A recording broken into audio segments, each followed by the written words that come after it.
নমস্কার। প্রাথমিকে ৩২,০০০ চাকরি বাতিল মামলা নিয়ে গুরুত্বপূর্ণ আপডেট। প্রাথমিক টেট ২০১৪ থেকে যে ২০১৬ সালের নিয়োগ প্রক্রিয়ায় যে ৩২,০০০ নন ট্রেন টিচার নিয়োগ হয়েছিল, সেটা নিয়ে কিন্তু কেস হয়ে চলছে এবং সেটি আবার ডেট আছে আগামী ২৩ তারিখ। ২৩ জুন। দেখতে পাচ্ছেন the West Bengal board of primary education and versus Priyanka Naskar.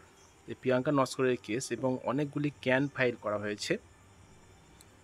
খুবই গুরুত্বপূর্ণ একটি মামলা। প্রাথমিকে যে ৩২,০০০ চাকরি বাতিল মামলা, সেই মামলা দেখতে পাচ্ছেন ম্যাট ৮৭৩ ২০২৩ সাল থেকে কিন্তু এই মামলাটি চলছে। প্রথমত আমরা দেখেছি যে কলকাতা হাইকোর্টের সিঙ্গেল বেঞ্চে কিন্তু তাদের চাকরি বাতিল হয়ে যায়, তাদের নতুন করে ফ্রেশ রিক্রুটমেন্টে অংশগ্রহণ করার কথা বলা হয় এবং নতুন করে ইন্টারভিউ এবং অ্যাপটিটিউড টেস্ট দেওয়ার কথা কিন্তু বলা হয় এবং তার পরবর্তী সময় কিন্তু কেসটা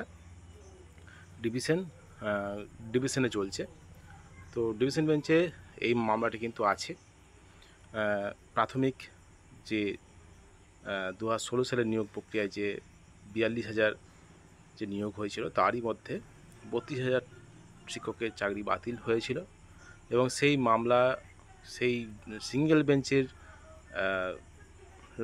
রায়টাকে চ্যালেঞ্জ করে কিন্তু ডিভিশন বেঞ্চে কিন্তু এই মামলাটি চলছে।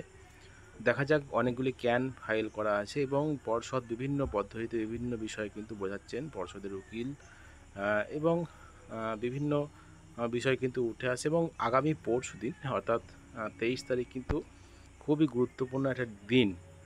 ৩২,০০০ চাকরি বাতিল মামলা কিন্তু আগামী পরশুদিন কিন্তু খুবই গুরুত্বপূর্ণ, কারণ শুনানি কিন্তু অনেকক্ষণ হবে এবং সেখানে কিছু কিছু তথ্য উঠে আসবে এবং কিছু কিছু সমাধান হয়তো আসতে পারে।